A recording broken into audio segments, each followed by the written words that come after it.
कौन है ये लोग, कहाँ से आते हैं?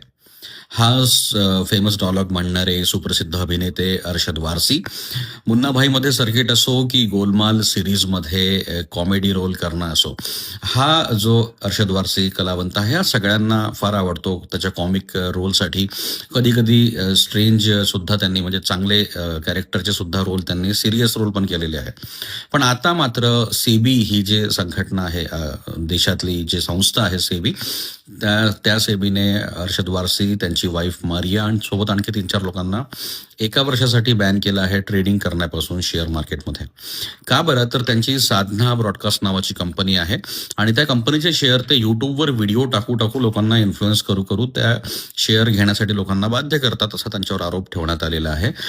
तर नाव फार मोठं आहे, फेमस आहे, लोकप्रिय व्यक्तिमत्व आहे, मात्र सेबीने तो काही विचार नाही केला आणि सरळ त्यांनी ज्याच्यातून 1 कोटी रुपये कमवले होते ते देखील त्यांना परत करायला सांगितले. 50-50 लाखाचे काहीतरी त्यांच्यावर फाईन ठेवलेले आहे आणि त्यांना बॅन केलेलं आहे. तर ही मोठी शिक्षा आहे, मोठा ऍक्शन आहे.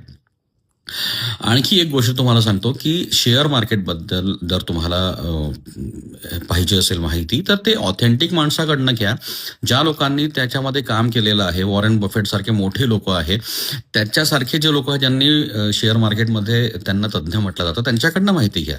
आता मी जर तुम्हाला प्रश्न विचारेल की फुटबॉलचा कोच कोण असू शकतो, अर्थात जो फुटबॉलचा प्लेअर आधी होता तोच कोचिंग करू शकतो. माझं केवळ नाव सचिन आहे म्हणून मी क्रिकेटचं कोचिंग नाही करू शकत. जो क्रिकेटचा खरा प्लेअर असेल तोच कोच म्हणून नंतर काम करतो, बरोबर आहे. तर मग शेअर मार्केटबद्दल ज्ञान देताना अनेक लोक येतात ज्यांना शेअर मार्केटचा काही दुसरे व्हिडिओज बघतात आणि मग आपलं स्वतःचं सुरू करतात भाषण देणं शेअर मार्केटवर. तर अशा व्हिडिओजला तुम्ही बळी पडू नका, कारण अशाच व्हिडिओमुळे त्यांनी साधना ब्रॉडकास्ट या कंपनीचा घोटाळा झाल्याचं सेबीने मान्य केलेलं आहे की असे ट्रिकी व्हिडिओज असतात ज्यामुळे मग लोक इन्फ्लुएन्स होऊन शेअर विकत घेतात.